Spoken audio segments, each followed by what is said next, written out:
Okay, Copeland then goes on to discuss on page 165 via a diagram a more complex version of straight level flight, starting to introduce some moments. Okay, well, you know that when forces act through the same point, we don't have a moment. Okay, but as soon as we pull the forces apart, we start creating moments. Okay, and that's when things get interesting. For this particular situation, he states that. For the complex view, when we consider the air, this is on page 164, so you should have your textbook open. When we consider the aircraft and its force systems more closely, we need to recognize a number of important facts. The weight force acts through the center of gravity, okay? The line of thrust force is inclined to the direction of flight, which is the angle of attack. So basically what they're saying is that the aircraft doesn't fly like that. It's actually like that to create that angle of attack on the wing. So your thrust is actually not on the horizontal, okay? It's actually doing that. So that's what your angle of attack is. Point 3 says the aerodynamic forces of lift are generated at the aerodynamic center of the wing, and the center of gravity on an aircraft moves during flight because of changes in passengers loading, cargo, etc., fuel being used. So for this example, we're not going to talk about changes at the center of gravity. We're going to assume the center of gravity remains where it is. But when you fly a light aircraft, there's performance charts that you would normally have to understand, and you need to know how much cargo you can put in the front, how much cargo you can put in back holds. You have to take into account passengers on board. If you get it wrong, and you get it badly wrong, the aircraft will not perform like it's supposed to, and it might crash. So center of gravity and understanding how that all works, even in light aircraft, is very important. Same deal with commercial aircraft and larger commercial aircraft. When you commission a Boeing aircraft, the engineers, when they take it and deliver it, they do a huge amount of study on all that center of gravity stuff. Each aircraft, because it's so large and complex, there'll be differences between them. So with the center of gravity, we know that when we're dealing with a weight force in any of our work, it's always straight down, okay? But for this aircraft, usually the center of gravity is going to be ahead of where the wing is generating its most lift. So what they've done in this diagram is they've then gone, this is a lift, okay? And they've done a little W for lift of wing. Okay, now we know from our discussion of induced drag that really there would be, for this diagram, they've had drag acting through the center of gravity. They've got thrust acting slightly upwards because the aircraft's at angle of attack. Really, you would have a lift vector that's angled back, and you would have some of that drag would be induced drag, some of it would be the actual lift. They've simplified that to just a vertical lift from the wing, okay? And then they've said that for the lift from the wing, we also have this vector here in this diagram, which is lift of the tail. Now you will notice that it's going down, okay? You might be saying, why is it going down? And we'll discuss that in a moment. And then we have, at the front here, we have our thrust, T, and we have T cos alpha, because alpha we said was our angle of attack.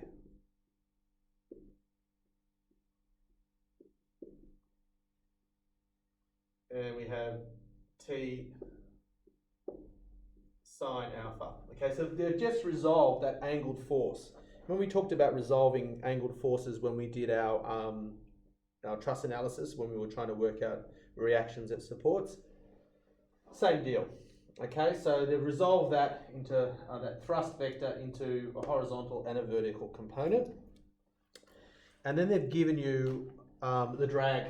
Okay, the drag's acting through that center of gravity as well. D for drag. Okay, so all of those forces. Okay, I'll just I might just go down here. T equals thrust, just so you know, in case you're confused. L W equals lift wing, LT equals lift tail, W equals weight,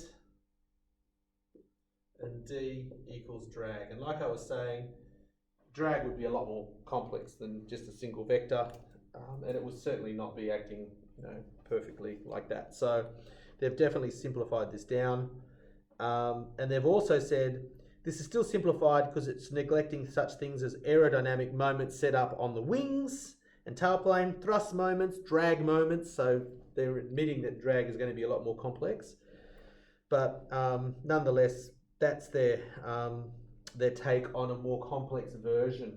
Okay, so we have a distance between these two, which they call xw, and that's that distance between the lift from the wing and the weight. And then they've got a distance d here in the diagram, and then they've got a distance here, which is xt. Okay, this is all in your Copeland text. Okay, and then they start writing down some equations. Okay, so first equation they write is, and we'll write it up here on the right hand side of the board. Up is positive, and the sum of the forces vertical is equal to 0, because remember we're straight level at a constant velocity. So we say 0 equals lift of wing, because we know it's positive because it's going up, the lift of wing, minus lift of tail. Why are we saying minus lift of tail? Because the tail is pushing down. Now it needs to push down because if you look at if our weight and our lift here are equal and they're doing this, they're going to be creating a moment that's going to pull the aircraft nose down. Okay, that's why we have that small amount there. It doesn't need to create as much force here. The tailplane's a lot smaller because we've created a moment by having that distance between the wing and the tail. Okay, longer the distance, the less force we need to apply. So we've got minus LT, and then we say plus T sine alpha, which is the angle of attack, which is this up here. And then we say minus the weight, because the weight is going down. So that's one of our equations for the more complex version, and they've numbered that equation 3. Because we had 3 equations from the simple example. And then we go sum of forces. Horizontal is equal to 0. So 0 equals, so now we're going to find all those forces. We go D is to the right, so we say D. And what other horizontal forces have we got? We've got this one going this way, which is the left. So we say minus T cos alpha. Okay, and that's equation 4. And then finally, we take moments around the center of gravity. Okay, remember this was C of G, this black dot, our center of gravity. So we're going to say clockwise is positive, sum of moments around the center of gravity is equal to 0, because the aircraft is not doing this. It's not spinning, it's just flying along at a constant velocity. And we say 0 is equal to lift of wing. So where's our lift of wing? Here. Times xw, because that's the distance from here to here, okay, between these two lines, okay, times xw, remember a moment is force times the distance, minus lt times xt. Where is xt? Lt times xt. So xt is this distance from here to here, And we've said minus because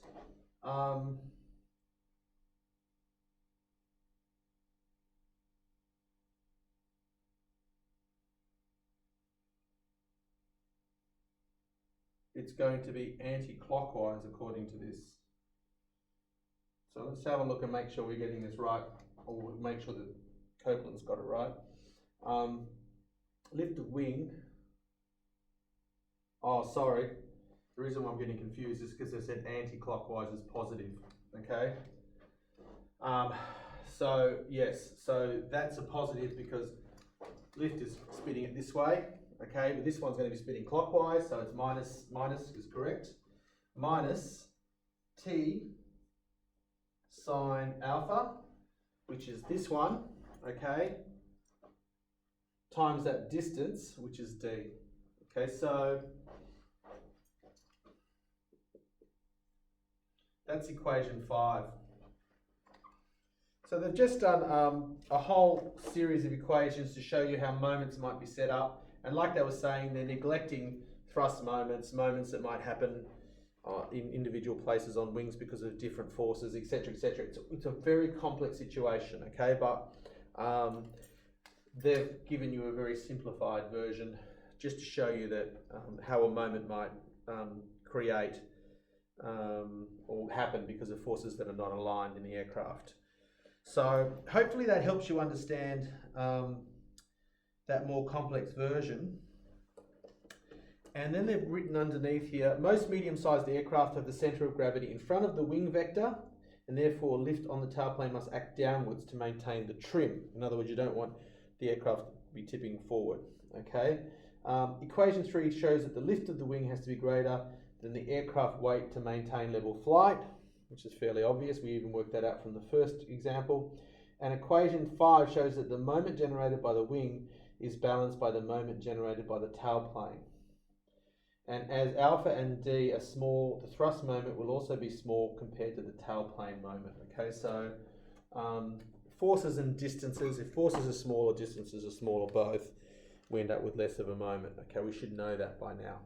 Anyway, this is just a way of showing you forces on aircraft. The thing you want to take away from it, like I said, is understanding thrust, drag, lift, weight, and then what can happen if they're not lined up. Okay, hopefully that helps.